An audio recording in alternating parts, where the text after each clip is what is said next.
L'ambiance est de plus en plus lugubre autour d'Elisabeth Borne.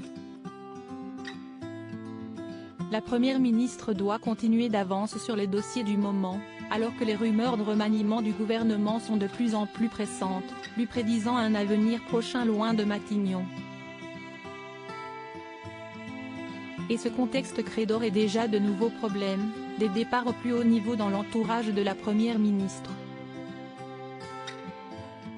Après le départ de son directeur du cabinet Aurélien Rousseau, prévu pour juillet, s'y autour de son directeur de cabinet adjoint, Étienne Champion, d'annoncer qu'il quittera l'équipe de la première ministre au même moment, comme le dévoile Parisien.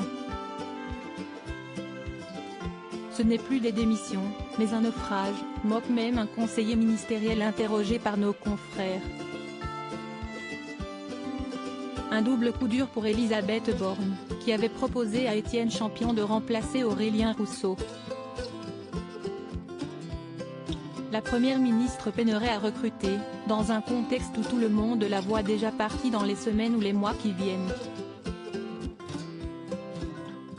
Elisabeth Borne, l'évolution physique de la première ministre en images est Elisabeth Borne maintenue à Matignon faute de mieux? Pourtant, en parallèle des rumeurs d'un remaniement qui remonterait jusqu'à Matignon, une autre petite musique politique se fait entendre. Elisabeth Borne pourrait rester première ministre, malgré un changement du gouvernement.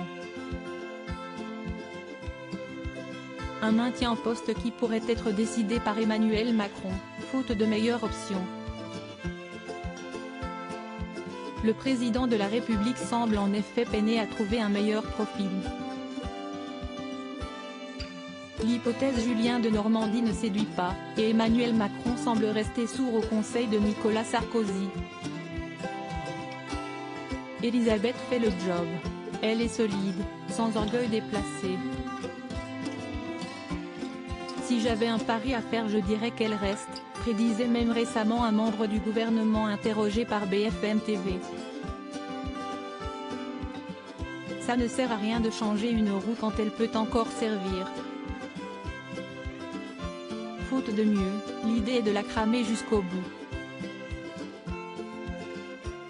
Soit, possiblement, jusqu'à la fin des Jeux Olympiques de Paris 2024. Crédit photo, Jacques Whitpool Best Image.